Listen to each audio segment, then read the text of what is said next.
मुझे ये भी जानना है कि हीलर जो होता है, जो हील करता है, तो वो कब तक पावर दे सकता है, उसके पास पावर कहाँ से आती है। और मेन चीज ये है, क्या हीलर और हीलिंग करने वाला और हीलिंग लेने वाला, क्या ये दोनों के बीच में कर्म भी बन जाते हैं, कर्म बंधन बन जाता है क्या। हमने सुना है साधु संत भी पहले हील किया करते थे, तो उसके बारे में भी जानना चाहेंगे। इसके बाद क्या इंसान को दूसरे से हीलिंग लेनी चाहिए, और दूसरा ये है कि अल्टीमेट हीलर जो है पूरी दुनिया का, वो कौन है। उसके बाद है हीलिंग करने वाले क्या बीमार होते हैं, क्या ग्रुप हीलिंग पॉसिबल है। देखो, आजकल हीलिंग का बहुत दुनिया में नाम हो गया है। अलग अलग तरीके की हीलिंग की थ्योरी है जी। थेरेपी भी बहुत है, कोई एक ऐसी तरह करता है, कोई अलग अलग करता है जी।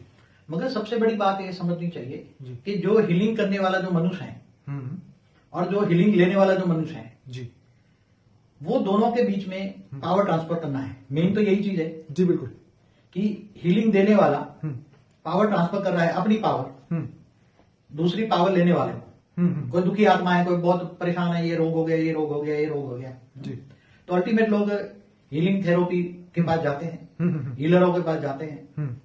मगर सबसे बड़ी बात है कि आपने एक प्रश्न पूछा, पहले ऋषि मुनि भी हीलिंग करते थे। बिल्कुल, हाँ, सबसे पहले ऋषि मुनियों वाली जो मनुष्य आत्माओं की, जो आत्माओं की पावर और आज जो हीलिंग देने वाली आत्माओं की, मनुष्य आत्माओं की पावर जी, क्या कैरी कर सकते हो? नहीं। और जो पहले के जो ऋषि मुनि थे जी, वो डायरेक्ट पावर हाउस, माना परमात्मा से कनेक्शन रख के पावर हाउस से डायरेक्ट पावर लेते थे। किससे लेते थे? परमात्मा से, निराकार से जी, डायरेक्ट निराकार से, पावर हाउस से पावर लेते थे पहले।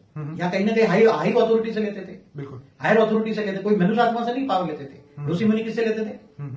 ऋषि मुनि निराकार से पावर लेते थे, राइट, पर ब्रह्म परमेश्वर से पावर लेते थे। किससे लेते थे?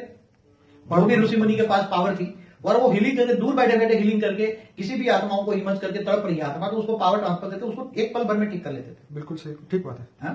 जब वो ऋषि मुनि, बड़े ऋषि मुनि समाधि अवस्था में जाते थे और वो पूरी दुनिया को देखते थे, राइट, और उसको लगता था कि ये कोई दुखी है, तो उसको अपनी पावर एक पल भर में ट्रांसफर करके उसके दुख दर्द विनाश कर देते थे। उसको एकदम अंधे को भी देखते हुए कर देते थे। क्या अंधा भी देखने लग जाता था। बड़े बड़े रोगी, कुष्ठ रोगी भी ठीक हो जाते थे। तो वो ऋषि मुनियों की जो आज कल्पना करे, और आज जो मनुष्य आत्माएं जो हीलिंग कर रही है, इनकी कल्पना करें, तो वो तो जमीन आसमान का भेद लगता है, राइट। उसकी मतलब दोनों की कंपैरिजन करो आप पहले, कि आज के हीलिंग कौन दे रहा है। वो तो एक धंधा बन गया हीलिंग का। हाँ, और उसके बाद जो हीलिंग देने वाला है, तो उसके पास अगर पावर नहीं है, तो उसमें क्या जाएगा?